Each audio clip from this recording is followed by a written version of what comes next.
What's up, sports talkers? I'm here with a late report.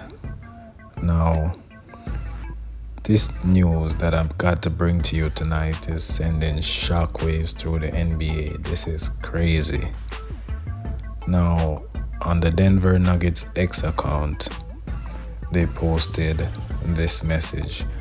The Denver Nuggets have relieved head coach Michael Malone of his duties and will not extend GM Calvin Booth's contract, which runs out at the end of the season. Now, this news is crazy. Like, what's going on in the NBA? What's going on with the winning coaches?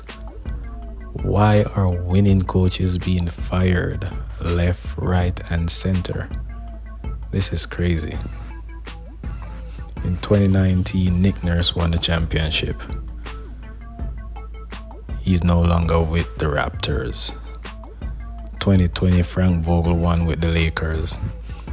He's no longer with the Lakers. 2021, Mike Budenholzer won with the Milwaukee Bucks. He's no longer with the Bucks. And fast forward to now, the 2023 champions, Denver Nuggets, relieved their championship-winning head coach, Michael Malone. This is crazy. Like, I'm just gonna list Michael Malone's bare minimum achievements. 2023 NBA champion. 10 years with the Denver Nuggets. He's the only coach that Nikola Jokic knows. So he's never been coached by someone else before. He's won 44 playoff games, most playoff games won in franchise history. 471 wins overall with the Nuggets. Franchise record. This is crazy. Like, how do you fire a winning coach while the team is still winning? Because they're in the playoffs. Like, right now they're tied. Right now they're fourth. And I think fourth place straight to like 8th place are tied with in terms of record. But their head-to-head separate them.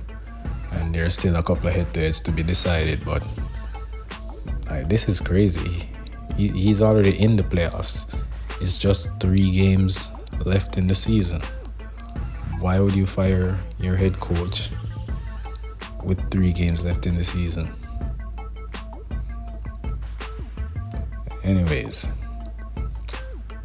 here's Shams Charania giving us a little more insight into what took place. And after Shams, I'll be playing a clip of the Denver Nuggets owner, Josh Kroenke, one of the owners of the Denver Nuggets, giving some insight and some details on the firing of head coach Michael Malone. The way the season was going, 4 straight losses in a row, and just what has gone on the last couple of years with what's been described to me as a cold war between Michael Malone and Calvin Booth, the Nuggets believed that something needed to change.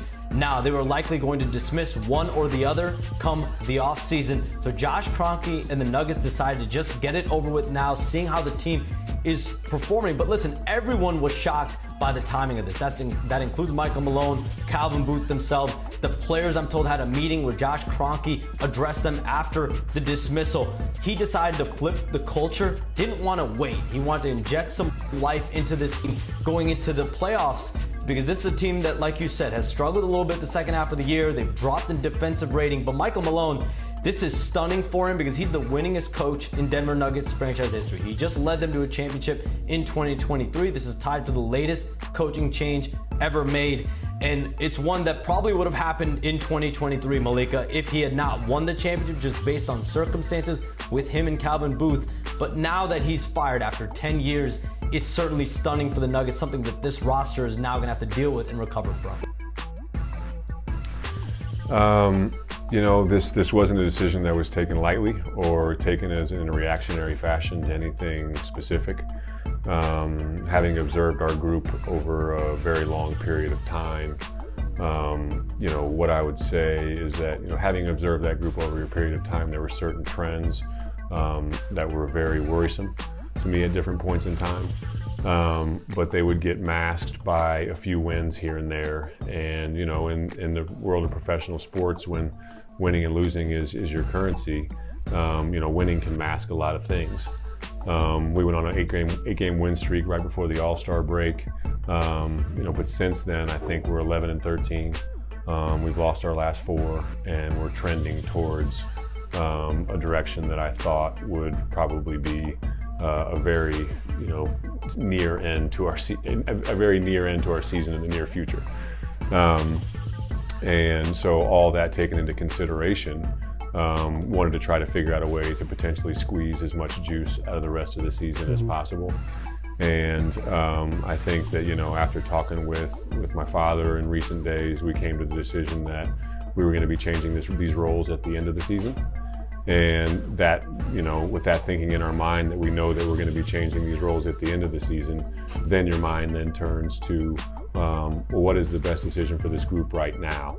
And, from that point forward, I think that, I became comfortable with the thinking of, let's try to shake this tree and squeeze as much out of this as we can. And that's where we arrived at with the decisions today.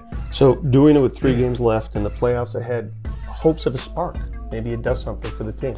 Yeah, hopes of a spark. I think that there's more to that group than has been accomplished so far.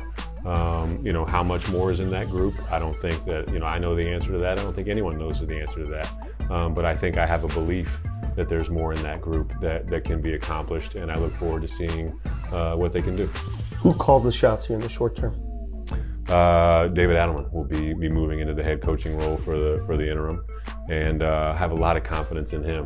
I think that the decision, outside of the decision, there was thinking around 2 separate things, involving with the timing of it all. I think that, the awkwardness of the timing with only 3 games left and then the playoffs looming. But it came down to 2 factors, and those 2 factors were side by side in my thinking, which is, 1, I have a complete belief and trust in our group of players that are in there, and I have complete trust and belief in our assistant coaches and their ability to step up into different roles. And maybe if their voices are a little louder in certain areas, maybe they can squeeze some of that juice that I've been talking about. What are the expectations after the playoff run for these positions? How do you assess it then? We'll be going through a full search, when the time comes. And I look forward to that process when the time comes, but hopefully it doesn't come for a very long time, because again, I do believe there's more in that group, and we're not done with this season just yet. What's gonna happen to Denver Nuggets for the rest of the season, which is 3 games and the playoffs? What do you guys think is gonna happen? Are the Nuggets gonna go all the way, or are they done and dusted? Because usually a firing like this causes some turmoil, and people are shaken up about it, and they either respond really good or really bad. This plays right to the hands of LeBron James.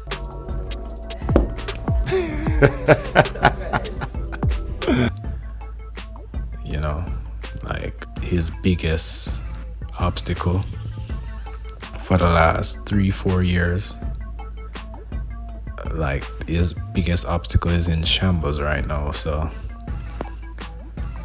he'll be laughing and frolicking and having Taco Tuesday tonight, that's for sure.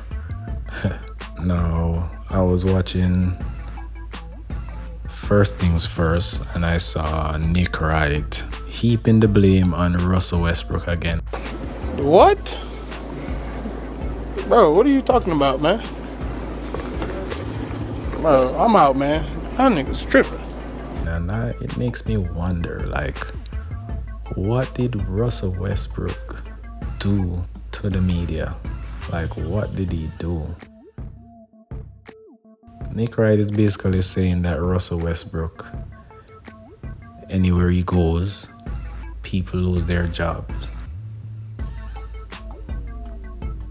Damn, Russell Westbrook.